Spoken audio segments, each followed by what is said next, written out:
My mom, I always had a working mom, right? So we come from a very remote part in India, and actually, my mother's journey, I think, really shaped the women I became because, at 18, in a typical Indian fashion, she was supposed to get married, right? And she defied all that. And she said, I'm not marrying.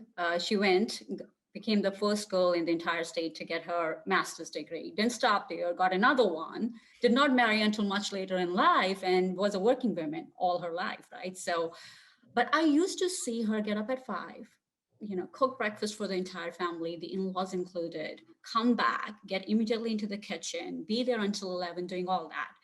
And at that time, looking her do all that, I thought, that's not going to be my life, right? I'm supposed to take it to the next level. So I'm going to really challenge the status quo.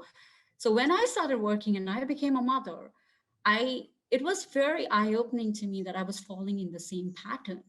I was doing the same things that my mother did. I was carrying all the weight alone, right? Wanting to get up, having to have be a perfect mother, cook like a perfect meal, go to work, put in 10 hours, come back home, do it all. So for me, I think the big realization was that if I do really want equality at work, and if I really wanted to be changing for women, I have to start at home first.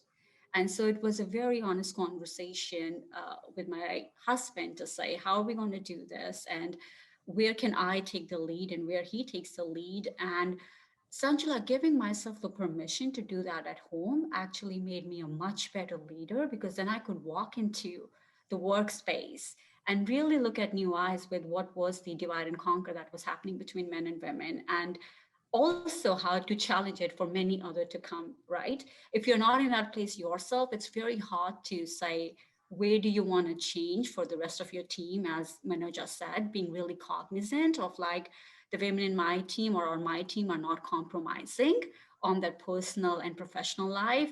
They can truly have it all. And to also give ourselves permission that we have the right to ask for that equality, be it at home, be it at workplace. So I felt like my journey started with being really that rebel of like questioning it, right? Like, women have been in workforce for what, 70 plus years now? If you think that World War II was when we really started joining to going, it's taken too long, it won't. And then realizing that I'm actually becoming a part of the problem myself, doing the same things.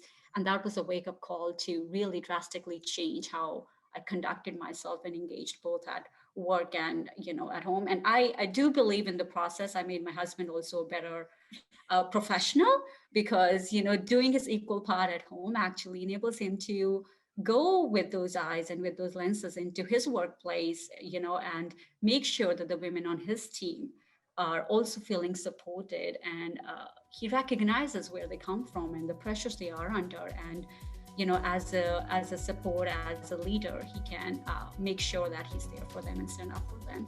Thank you, ladies, for sharing your experiences as executive moms. It's a great reminder that juggling motherhood and a career is not only feasible, but learning from each other can help all of us thrive in both roles.